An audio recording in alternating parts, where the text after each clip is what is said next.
चलिए आज की क्लास शुरू करते हैं। और आज की क्लास में हम एलसीएम के बारे में पढ़ेंगे। एलसीएम को हिंदी में कहते हैं लघुत्तम समापवर्तीय और इंग्लिश में कहते हैं लीस्ट कॉमन मल्टीपल।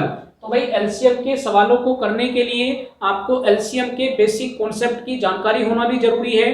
तो आज की क्लास में मैं आपको एलसीएम के कॉन्सेप्ट बताऊंगा। इसके साथ ही मैं आपको 2 से 3 तरीके भी बताऊंगा एलसीएम निकालने के, जो आपकी आगे आने वाली क्लास में हेल्प करेंगे। तो चलिए कॉन्सेप्ट को समझते हैं और सबसे पहले बात करते हैं मल्टीपल और फैक्टर के बारे में। तो भाई मल्टीपल को आप हिंदी में कहते हैं गुणज और फैक्टर को आप हिंदी में कहते हैं गुणनखंड। तो पहले मल्टीपल को समझते हैं कि मल्टीपल क्या होते हैं और किस तरह से आप मल्टीपल को कैलकुलेट करते हैं। तो भाई मैं आपसे कहता हूं कि आप मुझे 5, 6, 7 और 8, आप मुझे इन नंबर के मल्टीपल बताइए कि इन नंबर के मल्टीपल क्या होंगे। तो भाई बड़ा ही आसान है, आपसे जिस नंबर के मल्टीपल पूछे जाएं आपको केवल उस नंबर का टेबल लिख देना है। टेबल यानी पहाड़ा। तो आप उस नंबर का जो टेबल लिखेंगे, टेबल के अंदर जो भी वैल्यू आएंगी वो सभी आपके दिए गए नंबर के मल्टीपल होंगे। तो भाई 5 का टेबल लिख लीजिए। तो भाई आप लिखेंगे 5 एकम 5, 5 दूनी 10, 5 तिया 15, 5 चौक 20, 5 पंजे 25। तो भैया आप देखेंगे कि ये टेबल लगातार आगे बढ़ता जाएगा। भैया 10 पे खत्म नहीं होगा, 5 धाम 50 के बाद भी आप इसको आगे बढ़ा सकते हैं 55, 60, 65, 70। तो भैया लगातार चलता रहेगा। इसका मतलब जो आपके मल्टीपल होते हैं वो नेवर एंडिंग होते हैं, उनका कभी कोई अंत नहीं होता। तो भाई जिन वैल्यू का अंत नहीं होता है उसको हम मैथ की भाषा में क्या कहते हैं? तो भाई मैथ की भाषा में हम उनको कहते हैं इनफाइनाइट यानी अनंत। तो आप क्या बोलेंगे कि भाई जो आपके मल्टीपल होते हैं वो कैसी वैल्यू है? वो एक ऐसी वैल्यू है जिसका कभी अंत नहीं होता, ये इनफाइनाइट होते हैं। भैया आप 5 के मल्टीपल निकालेंगे तो आप लगातार लिखते जाएं तो ये कभी खत्म नहीं होंगे। इसी तरह से अगर मैं आपसे कहता हूं कि आप मुझे 6 के मल्टीपल बताएं तो भाई आप 6 का टेबल लिखना शुरू कर देंगे। 6 एकम 6, 6 दूनी 12, 6 तिया 18, 6 चौक 24, 6 पंजे 30। और इसी तरह से लगातार ये टेबल भी चलता रहेगा। यानी किसी भी अंक के इनफाइनाइट मल्टीपल होते हैं, उनका कोई एंड नहीं होता। भैया आप किसी भी संख्या के मल्टीपल निकालें तो सिंपल सा कॉन्सेप्ट है कि आप उसका टेबल लिखते जाएं। चलिए फैक्टर की बात करते हैं। फैक्टर क्या होता है? भाई मैंने आपको कुछ नंबर दिए, मान के चलिए मैंने आपको एक नंबर दिया 20, एक नंबर मैंने आपको दिया 25, एक नंबर मैंने आपको दिया 24 और मैं आपसे कहता हूं कि आप मुझे इन नंबर के फैक्टर बताइए कि इन नंबर के फैक्टर क्या होंगे। तो भाई फैक्टर का मतलब क्या होता है? भाई ये आपका नंबर है 20, तो ये कुछ नंबर से डिवाइड होता है, चाहे 1 से हो, चाहे 2 से हो, चाहे 4 से हो, तो ये कुछ नंबर से डिवाइड होता है। तो जिन नंबर से ये डिवाइड होता है उन नंबर को आप इसके सामने लिखिए। तो भाई एक तो ये 1 से डिवाइड होगा, उसके बाद 2 से डिवाइड होगा, फिर 4 से डिवाइड होगा, फिर 5 से डिवाइड होगा, फिर 10 से डिवाइड होगा और फिर 20 से डिवाइड होगा। अगर मैं 25 की बात करता हूं तो ये 1 से डिवाइड है, ये 5 से डिवाइड है, उसके बाद ये 25 से डिवाइड है।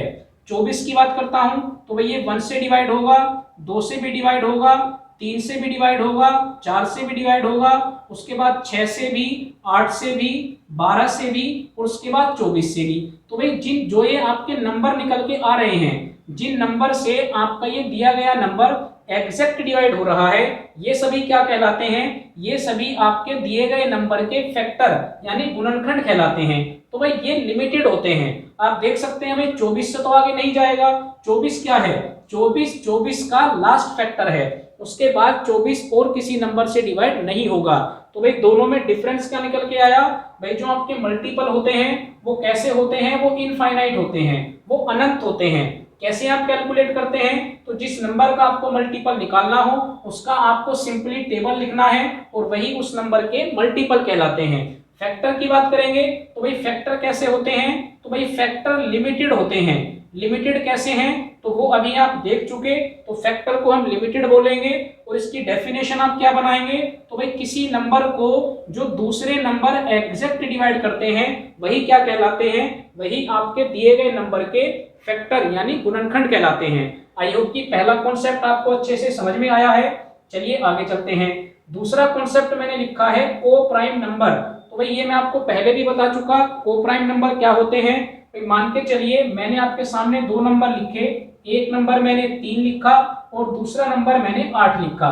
तो भाई को प्राइम नंबर ऐसे नंबर होते हैं जिनके बीच में 1 के अलावा, भाई अगर हम 1 को छोड़ दें तो 1 के अलावा इन दोनों नंबर के बीच में कोई भी वैल्यू कॉमन नहीं होती। भाई अगर मैं 1 को हटा देता हूं तो क्या 3 और 8 के बीच में क्या कोई दूसरा नंबर कॉमन है? तो आप कहेंगे नहीं है। इसका मतलब ये 3 और 8 क्या कहलाएंगी?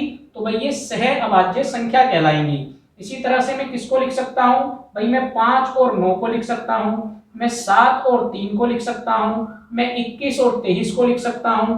लेकिन अगर मैं आपसे कहता हूं कि 24 और 28 क्या ये दोनों आपस में सह अभाज्य संख्या हैं? तो भाई ये सह अभाज्य संख्या नहीं होंगी। क्यों?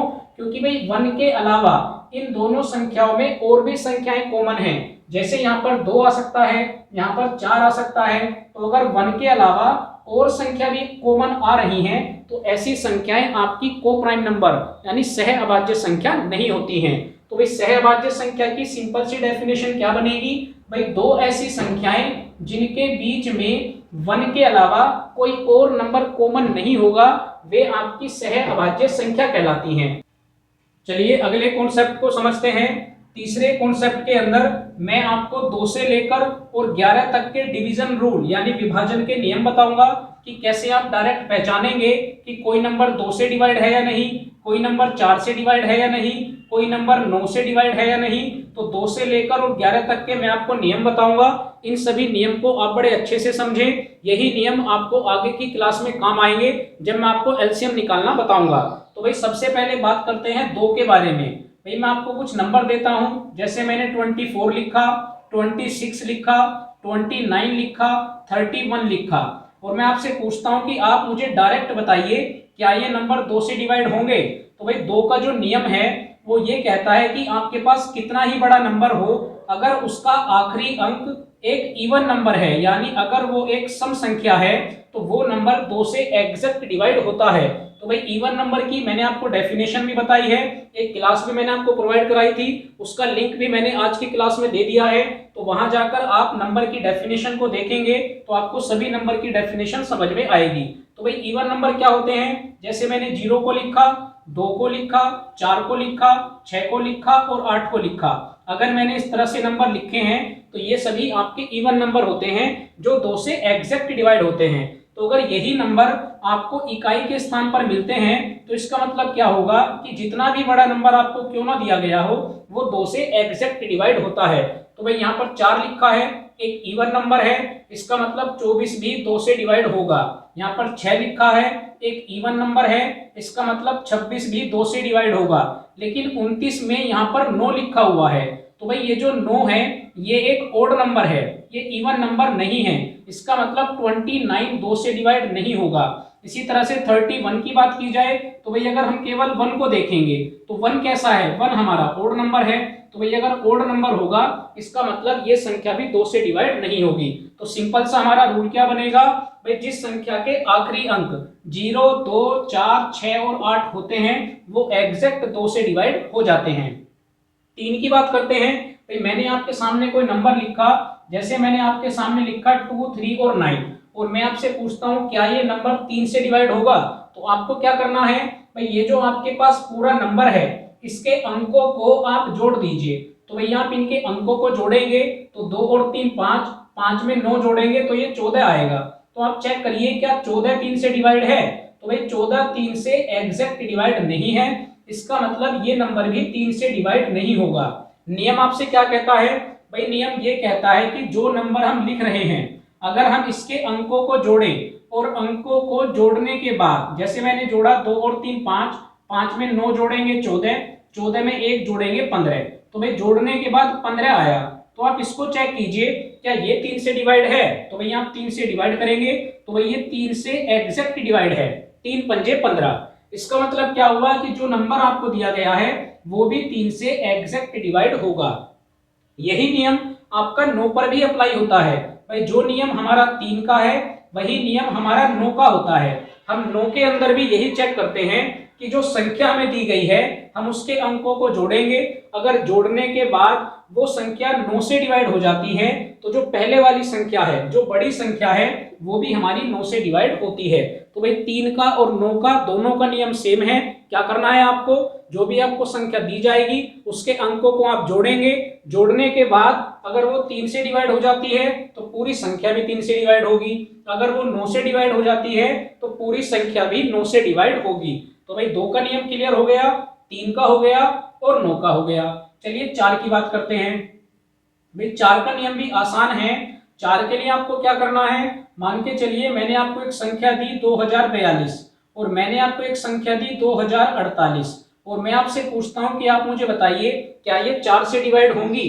तो आपको सिंपली क्या करना है, कितनी भी बड़ी संख्या आपके पास हो आप केवल उसके आखिरी के 2 अंकों को चेक करेंगे। आखिरी के 2 अंकों को चेक करने के बाद आप देखेंगे क्या वो 4 से डिवाइड है। तो भाई अगर आखिरी के 2 अंक 4 से डिवाइड होते हैं तो पूरी संख्या भी 4 से डिवाइड होती है।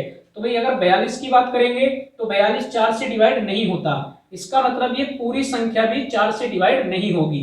लेकिन अगर मैं 48 की बात करता हूं तो भाई 48 4 से डिवाइड होता है, इसका मतलब ये पूरी संख्या भी 4 से डिवाइड हो जाएगी। तो भाई ये आपका 4 का रूल हुआ। यही मैं आपको 8 का नियम भी बता देता हूं, बिल्कुल इसी से मिलता हुआ नियम है। आपको क्या करना है, मान के चलिए आपने एक संख्या को लिखा और आप उस संख्या को ये चेक करना चाहते हैं कि क्या वो 8 से डिवाइड है या नहीं। तो भाई 4 के लिए आप आखिरी के 2 अंक देखते हैं, तो 8 के लिए आप क्या करेंगे, आप आखिरी के 3 अंकों को चेक करेंगे क्या आखिरी के 3 अंक 8 से डिवाइड है या नहीं। तो भाई अगर ऊपर वाली संख्या में देखते हैं तो लास्ट में लिखा है 168, 168 को आप 8 से काट सकते हैं, 21 बार कटेगा, तो इसका मतलब ये पूरी संख्या भी 8 से डिवाइड होगी। इसी तरह से अगर 2048 की बात की जाए तो भाई केवल 48 लिखा हुआ है, ये भी 8 से डिवाइड है, इसका मतलब पूरी संख्या भी 8 से डिवाइड हो जाएगी। तो आपको क्या करना है, 8 के लिए आपको लास्ट के 3 अंकों को चेक करना है। तो भाई हमारा 2 का नियम हो गया, 3 का हो गया, 4 का हो गया, 8 का भी हो गया, 9 का भी हो गया। बात करते हैं 5 की और 10 की। तो भाई 5 के लिए क्या रूल है, तो भाई 5 के लिए भी बड़ा सिंपल सा रूल है। आपको केवल ये देखना है कि अगर आपको कोई अंक दिया गया है तो आप केवल उसके, अगर आपको कोई संख्या दी गई है तो आप उसके केवल आखिरी अंक को चेक करेंगे। भाई या तो आखिरी का अंक 5 हो और या फिर आखिरी का अंक 0 हो। अगर किसी संख्या का आखिरी अंक 5 होगा या 0 होगा तो वो संख्या 5 से एग्जैक्ट डिवाइड होती है। ये 5 का रूल है। 10 का रूल क्या होगा, तो भाई 10 के रूल में आप 5 को हटा दीजिए, केवल आप इतना याद रखिए कि अगर किसी संख्या का आखिरी अंक 0 होगा तो वो संख्या 10 से एग्जैक्ट डिवाइड होती है। आई होप कि सभी रूल आपको समझ में आ रहे होंगे और आसान भी लग रहे होंगे। तो भाई 2, 3, 4, 5, 8, 9 और 10 ये हमने पढ़ लिया। अब बात करते हैं 6, 7 और 11 के बारे में। एक बार आप इसको नोट कर लीजिए।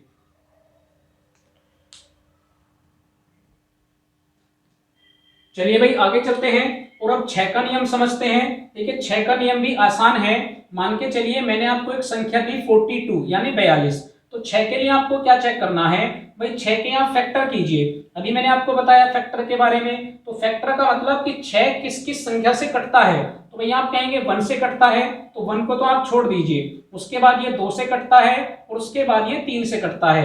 तो 6 का नियम ये कहता है कि अगर कोई संख्या 2 से कट रही है और संख्या 3 से कट रही है, यानी अगर दोनों से कट रही है तो वो संख्या 6 से भी कटेगी।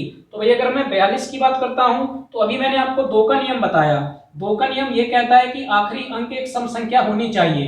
तो भाई सम संख्या है, इसका मतलब ये संख्या 2 से कटेगी। 3 का नियम मैंने आपको क्या बताया, अंकों को आप जोड़ लीजिए, तो जोड़ के 6 आया, तो भाई 6 भी 3 से डिवाइड है, इसका मतलब ये संख्या 3 से भी डिवाइड होगी। तो भैया अगर संख्या 2 से डिवाइड है और 3 से भी डिवाइड है, इसका मतलब वो संख्या 6 से भी डिवाइड होती है। ये आपका 6 का रूल हो गया। अब बात करते हैं 7 और 11 के बारे में। तो पहले एक बार 7 का नियम समझते हैं। भाई मान के चलिए मैंने आपके सामने एक संख्या लिखी 35140, ठीक है, ये मैंने आपके सामने संख्या लिखी और मुझे ये चेक करना है कि क्या ये संख्या 7 से विभाजित होगी। भाई पहले 7 की बात कर लेते हैं कि क्या ये संख्या 7 से विभाजित है।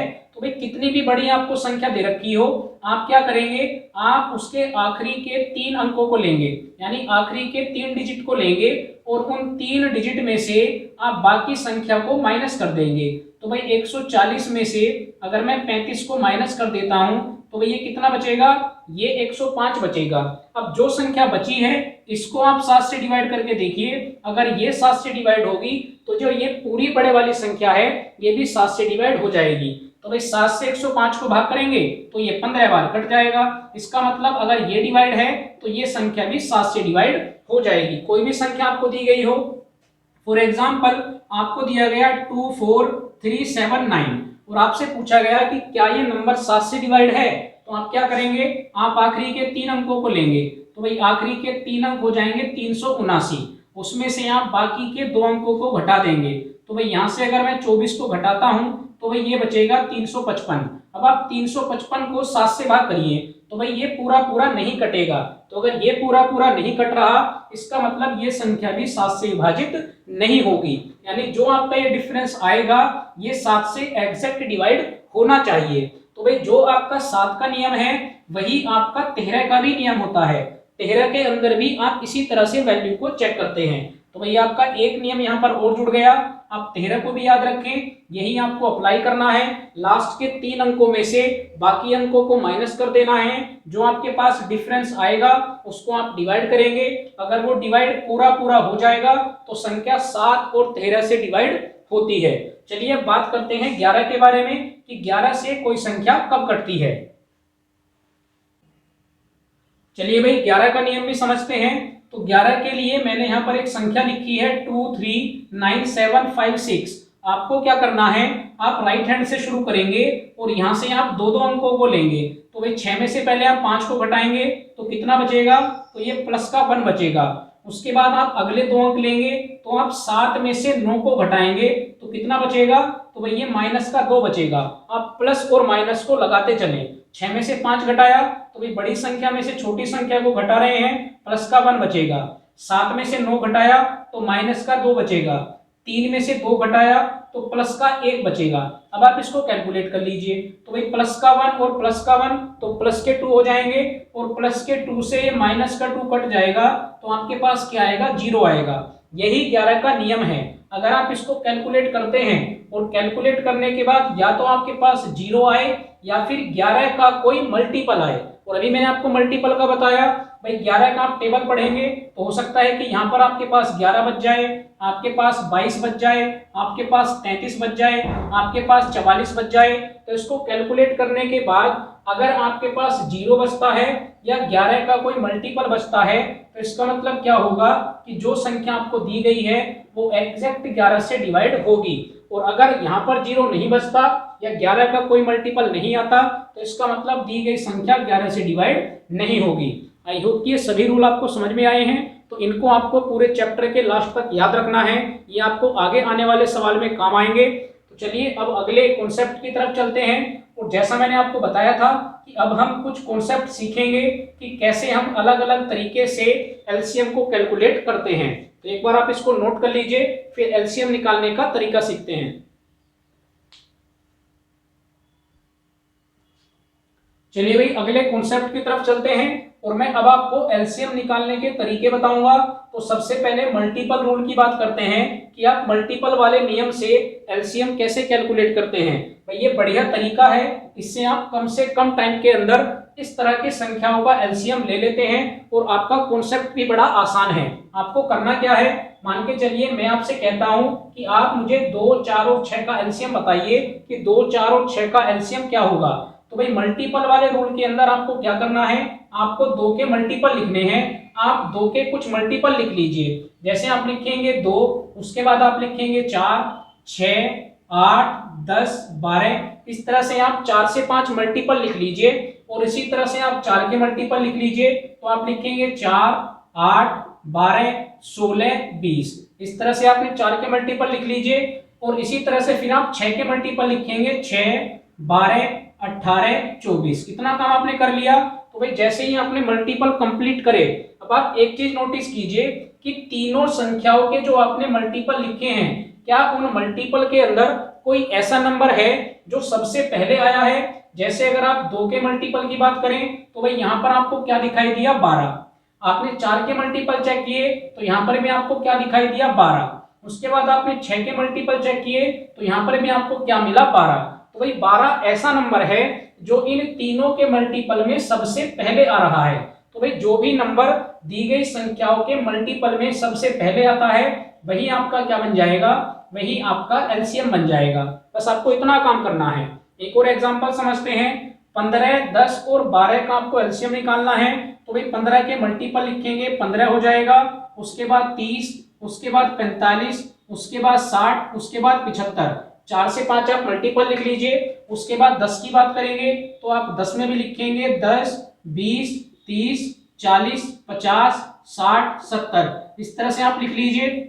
उसके बाद आप 12 के मल्टीपल लिखेंगे तो ये आ जाएगा 12, उसके बाद 24, उसके बाद 36, फिर 48 आ जाएगा, फिर 60 आ जाएगा। इस तरह से आप मल्टीपल को लिख लीजिए। और अब आप देखिए कि तीनों संख्याओं के मल्टीपल में कौन सा मल्टीपल ऐसा है जो सबसे पहले आया है। तो भैया आप चेक करेंगे 60 ऐसा मल्टीपल है जो तीनों संख्याओं में सबसे पहले आया है। तो इसका मतलब आपका एलसीएम क्या हो जाएगा, तो भाई आपका एलसीएम हो जाएगा 60। तो ये मल्टीपल वाला रूल है, बढ़िया नियम है, आप कम से कम टाइम के अंदर अपने एलसीएम तक पहुंच जाते हैं। चलिए अब फैक्टर का नियम समझते हैं कि फैक्टर का नियम क्या होता है। तो वापस इन्हीं नंबर को लेते हैं। आपको 2 दिया गया, 4 दिया गया और 6 दिया गया। तो भाई फैक्टर का नियम आप 2 तरीके से लगा सकते हैं। एक तरीका तो ये होता है जो आपने ज्यादातर बुक के अंदर देखा होगा। तो सबसे पहले आप सबसे छोटे नंबर से इसको डिवाइड करना शुरू करेंगे। तो 2 से कैलकुलेट करेंगे, ये 1 आएगा, ये 2 आएगा और ये 3 आएगा। उसके बाद वापस आप 2 से कैलकुलेट करेंगे तो ये 1 आएगा, 3 को आप एज इट इज रखेंगे। उसके बाद 3 से काटेंगे। तो भाई तब तक कैलकुलेट करते हैं जब तक लास्ट की वैल्यू 1 नहीं बन जाती। अब जो ये आपके फैक्टर आए हैं इनकी आप मल्टीप्लाई करेंगे तो 2 दूनी 4 और 4 तिया 12। तो आप चेक कर सकते हैं कि जो मल्टीपल से एलसीएम आया है वही आपका फैक्टर वाले रूल से एलसीएम आया है। इसी फैक्टर रूल को आप एक तरीके से और लगा सकते हैं। भाई संख्या को वापस लिख लेता हूं, 2, 4 और 6। तो भाई 2 को आप लिख सकते हैं 1 गुना 2, 4 को आप लिख सकते हैं 2 गुना 2 और 6 को आप लिख सकते हैं 2 गुना 3। भाई इसी तरह से तो लिखेंगे। उसके बाद आपको क्या करना है, आप ये चेक कीजिए कि जो आपने ये फैक्टर किए हैं, भाई 2 को आपने 1 गुना 2 लिखा तो 1 कितनी बार आया, तो 1 केवल 1 बार आया। चाहे तो आप 1 को छोड़ भी सकते हैं। तो हम डायरेक्ट किसकी बात करेंगे, 2 की बात। तो भाई आप ये देखिए कि यहाँ पर 2 की कितनी पावर है, यानी 2 यहाँ पर कितनी बार आया है। तो भाई यहाँ पर 1 बार आया है, यहाँ पर कितनी बार आया है, यहाँ पर 2 बार आया है और यहाँ पर भी 1 बार आया है। तो मैक्सिमम पावर को उठाइए। मैक्सिमम का मतलब आप देखेंगे कि इन तीनों के अंदर 4 में 2 बार आया है। तो मैं क्या कर सकता हूं, मैं 2 की पावर 2 लिख सकता हूं। उसी तरह से 3 को चेक कीजिए कि 2, 4 और 6 में 3 सबसे ज्यादा बार कितनी बार आया है। तो भाई 3 फिलहाल एक ही बार आया है तो आप 3 को रख लेंगे। उसके बाद आप इन दोनों की मल्टीप्लाई कर लीजिए। तो 2 की पावर 2 का मतलब क्या हो जाएगा, 4 और 4 गुना 3 कितना हो जाएगा, 12। तो ये भी एक तरीका है। इस तरीके से भी आप एलसीएम को निकाल सकते हैं। चलिए इस पर भी कैलकुलेट करते हैं। 15, 10 और 12 को समझते हैं। तो भाई एक तरीका तो यही है, यहाँ से आप 15, 10, 12 को कैलकुलेट करेंगे तो आपका एलसीएम 60 ही आएगा। इसको समझ लेते हैं। तो भाई 15 को आप क्या लिख सकते हैं, 15 को आप लिखते हैं 3 गुना 5। 10 को आप क्या लिखेंगे, तो भाई 10 को आप लिखेंगे 2 गुना 5। उसके बाद 12 को आप क्या लिखेंगे, तो भाई 12 को आप लिख सकते हैं 2 गुना 2 गुना 3। तो आपको सबसे पहले क्या चेक करना है, अगर मैं 2 की बात करता हूं तो आपको ये देखना है कि इन तीनों नंबर के अंदर 2 सबसे ज्यादा कितनी बार आया है। तो भाई यहाँ पर 2 1 बार आया और यहाँ पर 2 2 बार आया। तो अगर 2 2 बार आया है तो मैं इनकी गुना करके कितना लिख दूंगा, 4। उसके बाद 5 की बात करते हैं। तो भाई 5 ऊपर वाले फैक्टर में 1 बार आया, यहाँ पर भी 1 बार आया और यहाँ पर आया ही नहीं। तो 5 सबसे ज्यादा कितनी बार आया, तो भाई केवल 1 बार आया। तो हमने 5 को रख दिया। 3 की बात करते हैं तो भाई 3 भी 1 ही बार आया है। अब आप इसकी मल्टीप्लाई कर लीजिए, 4 पंजे 20 और 20 तिया 60। तो ये भी एक तरीका है, ये भी बढ़िया तरीका है। यहाँ से भी आप एलसीएम को निकाल सकते हैं। तो भाई आपके 2 तरीके कंप्लीट हो गए, एक मल्टीपल रूल और एक फैक्टर रूल। अब बात करते हैं डिवीजन रूल की, और ये भी इंपॉर्टेंट है। ये मैं आपको बता देता हूं कि ये कहां पर काम आता है। जब आपको एलसीएम निकालने के लिए बड़ी बड़ी संख्या दी जाती है तब आप इस रूल का इस्तेमाल करेंगे। तो चलिए एक एग्जांपल से समझते हैं। चलिए भाई एक एग्जांपल से डिवीजन वाले रूल को भी समझते हैं कि डिवीजन वाले रूल से हम एलसीएम कैसे कैलकुलेट करते हैं। तो भाई अगर मुझे 52 और 68 का एलसीएम लेना हो तो भाई एक तरीका तो आपके पास यही है कि आप 52 और 68 के फैक्टर कर लें, इस तरह से आप एलसीएम निकाल सकते हैं। या दूसरा तरीका क्या है कि भैया आप छोटे वाली संख्या से बड़े वाली संख्या को भाग करिए। तो भाई 52 से 68 को भाग करेंगे, एक बार टेबल चलेगा, 52 एकम 52, यहाँ से आपके पास बच जाएंगे 16। अब आप 16 से इस नंबर को भाग कीजिए जो आपके पास छोटे वाली संख्या थी। तो भैया आप भाग करेंगे, 16 किया हो जाएगा 48, आपके पास 4 बचेगा। उसके बाद वापस आप 16 को भाग करेंगे तो भाई ये आ जाएगा 4 चौक 16। तो आपको क्या देखना है कि जिस नंबर ने सबसे लास्ट में आपको रिमाइंडर 0 दिया है उसको आप ध्यान रखें। तो भाई आगे जब आप एचसीएफ पढ़ेंगे यानी महत्तम समापवर्तीय पढ़ेंगे तो वहां पर आपको पता लगेगा, वहां पर ये मेथड है कि जब आप डिवीजन रूल का इस्तेमाल करते हैं तो ये जो आपके पास लास्ट वाली वैल्यू आती है जो आपको रिमाइंडर 0 देती है, ये आपका क्या कहलाता है, ये आपका एचसीएफ कहलाता है। तो भाई उसका जिक्र हम यहाँ पर क्यों कर रहे हैं, तो भाई एक आपके पास आगे कॉन्सेप्ट आएगा और वहां पर आप ये कहते हैं कि जो दो संख्याओं का गुणनफल होता है, भाई जो दो संख्याओं का गुणनफल होता है वो किसके बराबर होगा, तो भाई वो आपके एचसीएफ और गुना एलसीएम इसके बराबर होता है। किसके बराबर होगा, एचसीएफ गुना एलसीएम के बराबर होगा। तो भाई यहां से आप एलसीएम को निकाल सकते हैं, दो संख्याओं का गुणनफल। संख्या आपको क्या दी गई थी, एक आपको 52 दिया गया और एक आपको 68 दिया गया। एचसीएफ आपका कितना आया, तो भाई ये आपका 4 आया। एलसीएम आपको निकालना है, तो अगर आप एलसीएम को कैलकुलेट करेंगे तो भाई 4 से 68 को काट दीजिए, ये 17 बार कट जाएगा। 17 की मल्टीप्लाई अगर आप 52 में करेंगे तो 17 दूनी 34, 3 बचेगा, 17 पंजे 85, 85 और 3 आपके पास हो जाएंगे 88। तो भाई ये आपका आएगा एलसीएम। तो ये भी एक तरीका है डिवीजन रूल, जब आपके पास कुछ बड़ी संख्या हो और आपको मल्टीपल ना पता हो, आपको फैक्टर ना पता हो, तब आप इस रूल को लगाकर अपना एलसीएम निकाल सकते हैं। तो भाई आई होप कि ये चारों कॉन्सेप्ट जो मैंने आज की क्लास में आपको बताए हैं ये आपको अच्छे से समझ में आए हों, तो इनकी आप बढ़िया से प्रैक्टिस कीजिए। अगली क्लास के अंदर मैं आपको एलसीएम वाले सवाल कराऊंगा जहां पर ये सभी कॉन्सेप्ट आपको काम आएंगे। तो भाई अगली क्लास में नए कॉन्सेप्ट और सवालों के साथ वापस आप लोगों से मुलाकात होगी। Thank you.